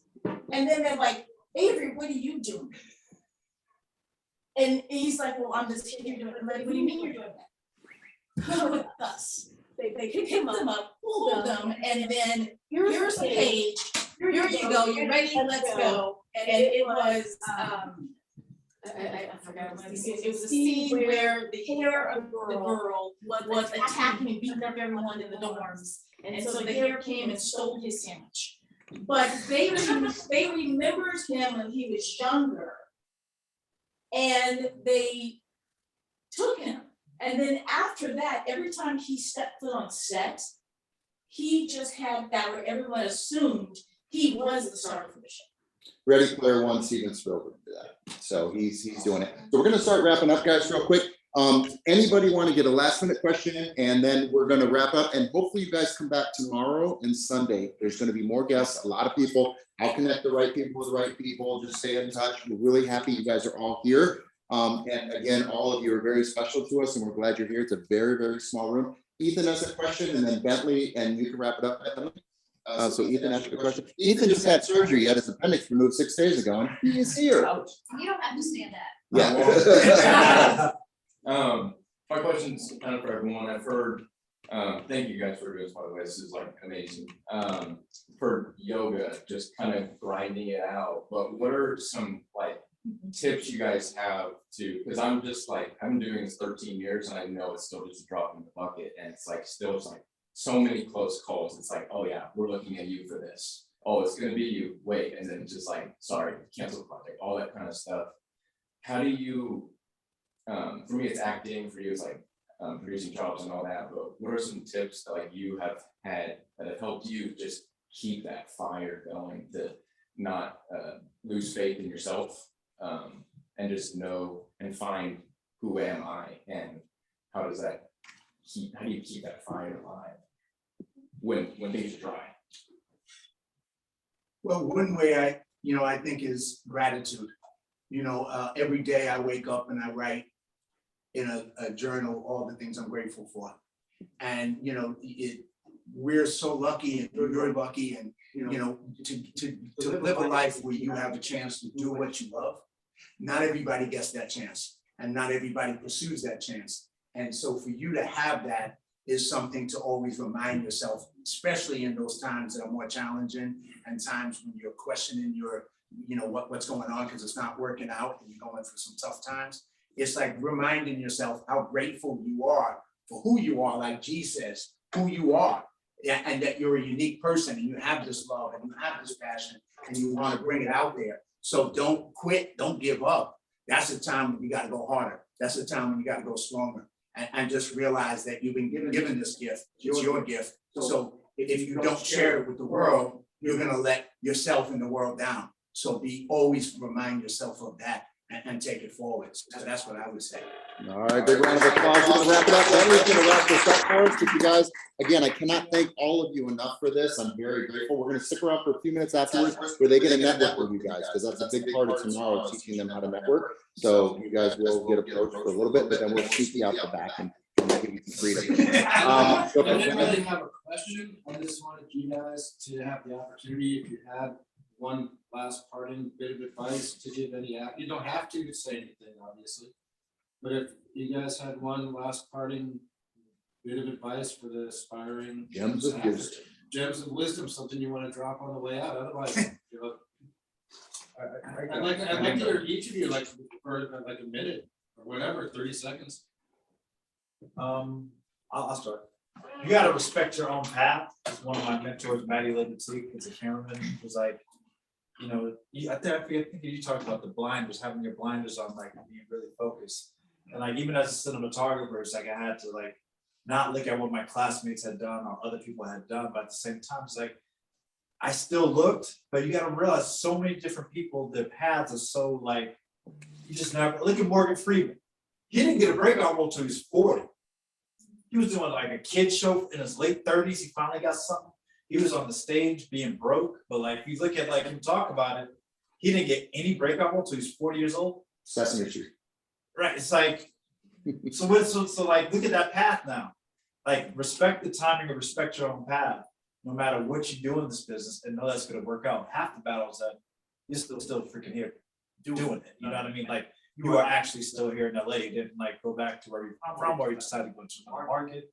Like that's the whole thing about it. And it's like it's a hard thing even for me at times. It's like, oh well, I work consistently now to the point I always wanted to, but it's taken a second. You know what I mean? But just respect the path and just know it's gonna work out.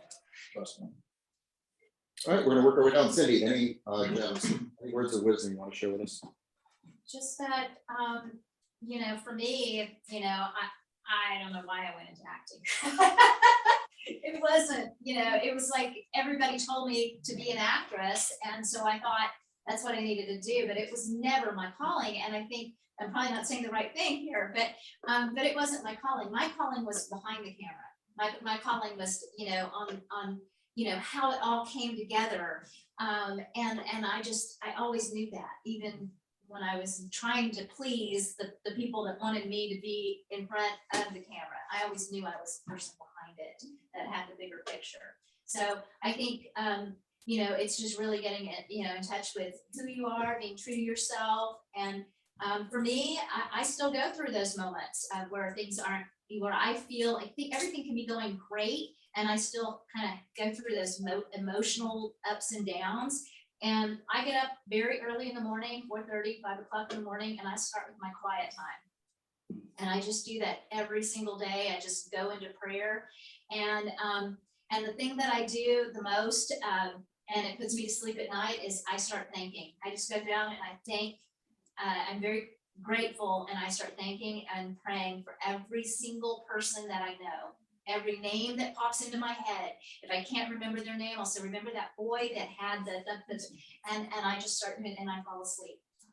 And that really helps me. Wonderful, wonderful. Let's go to John, and your camera is right there under the ring light. Talk to our Zoomers. Anything you want to leave with them?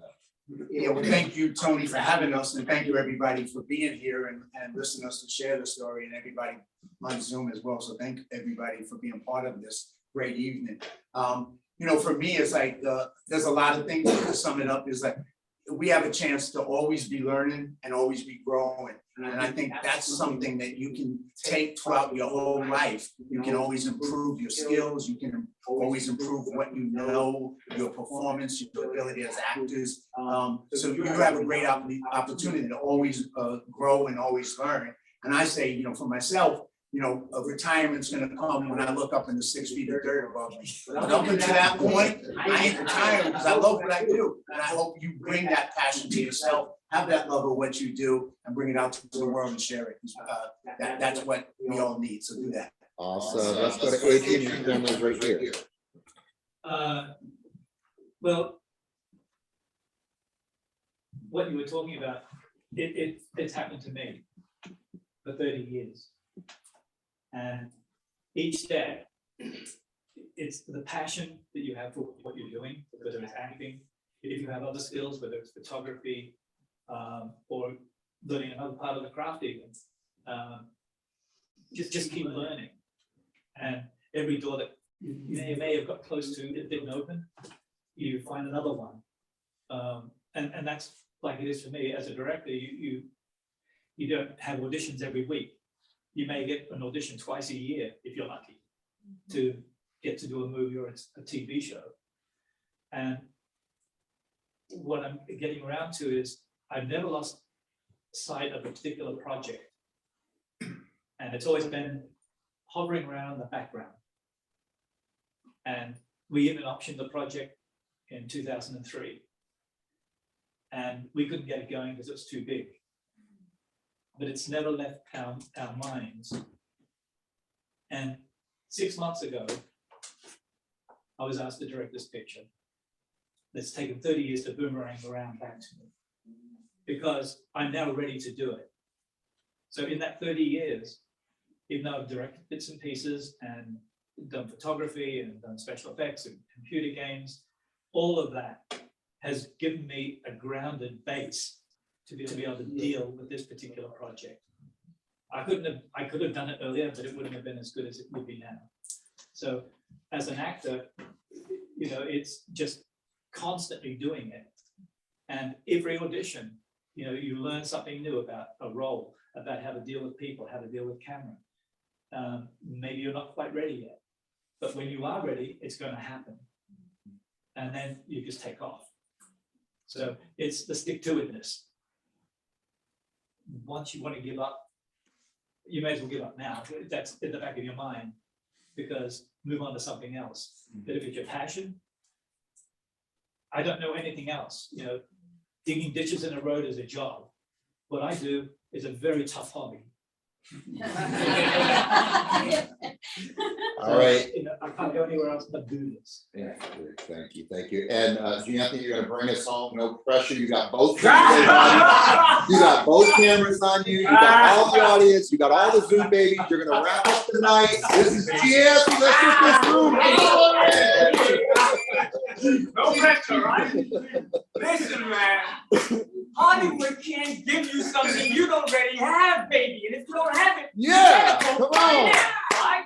So for me, it's my martial arts. I've been married to my wife for 34 years, we'll be 35 in a couple of months. Right? You can't take those things away from us, right? Because it's the martial arts, it's the fitness, it's the things I developed. And when Hollywood will give you what you want, pick up a freaking camera. I paid $7,000 for a camera in 1990. I went and shot a movie that shit will rip you. Come on.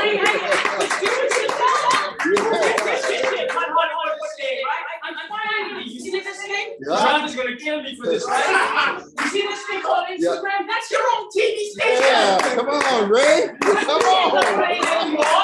Why that's your TV station? I love you guys. What do you think we're doing right now? Yes. You guys, I am so honored to have you guys here. I would appreciate if the audience would stand and give them a round of applause, a standing round of applause. We really appreciate you guys being here. You guys have no idea. Thank you for the Zoom babies. We're really happy you guys are there. You guys can mingle. We're going to be here for about 10, 15 more minutes. Have some coffee, have some drinks, have some sugar. Be safe. And we'll see you tomorrow at 10 a.m. Tomorrow at 10 a.m. Awesome, Tony. Thank you guys. Thank you.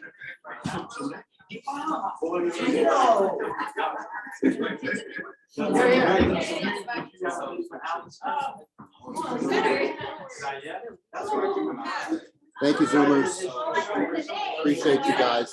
Kayla, you were awesome. Sterling, you guys asked so many great questions. Kevin, you guys were awesome.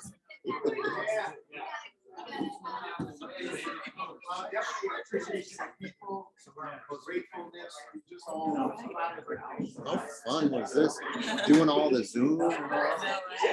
Crazy. I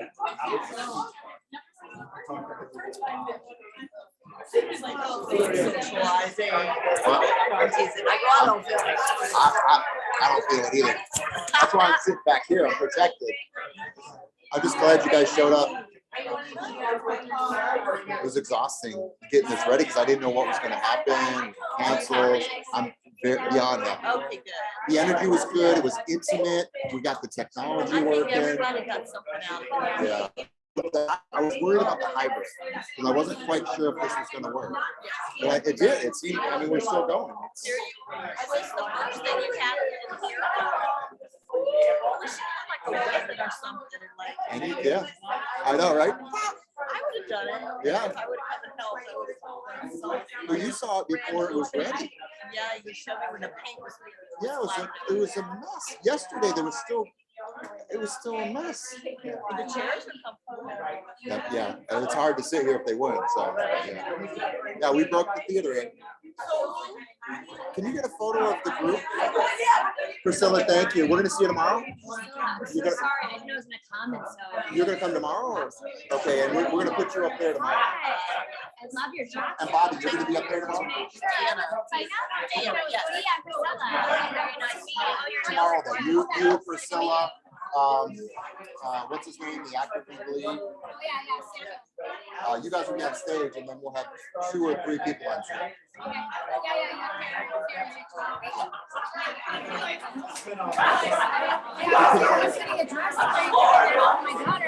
know, it's tragic. Do you have a phone to take a photo of this?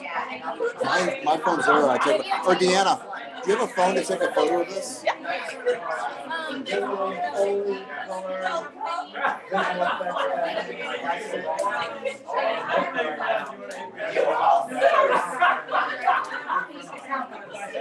Okay.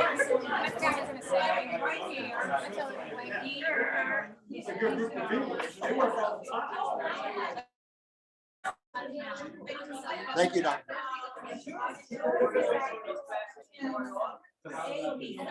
Appreciate you being here. Thank you. Thank you. Did you enjoy it? A lot of information. Yeah, I enjoyed it as well. So this is our new little theater.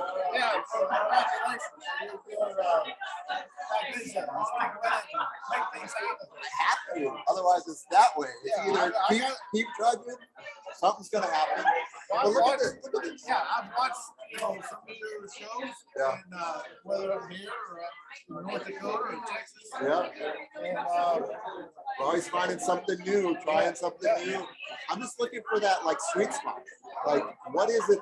Where is that? Like, maybe it's the hybrid. I don't know. I'm kind of looking for that myself. Yeah. As I always said. Yeah. Yeah. I want to be in the business myself. I gotta find. You and I gotta talk about like connecting you with some of my producer buddies and like getting you to like really understand, if you want, the real process of behind the scenes making it happen from nothing. Yeah. So distribution, you know. Yeah.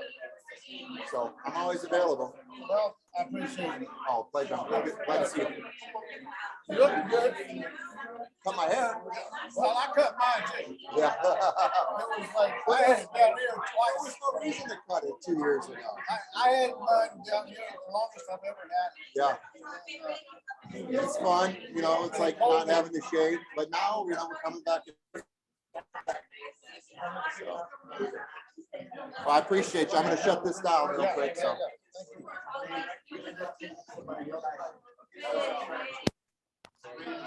All right, Zoom babies, we're gonna shut down, guys. We'll see you tomorrow at 10 a.m. if you want to join us, same link. Everybody, I appreciate you. You can and get as involved, hands-on as you want tomorrow. It's gonna be 10 to 8, and then Sunday is 10 to 10 LA time, okay? So, Mom, thanks for being on. Kevin, Michelle, Kayla, Dagmar, you guys were awesome. Get healthy, Michelle, get healthy. Kayla, I know it's late for you. Thank you so much. Thank you. All right, guys, we're gonna wrap. Bye, Kev. Bye, Mom. Bye, guys.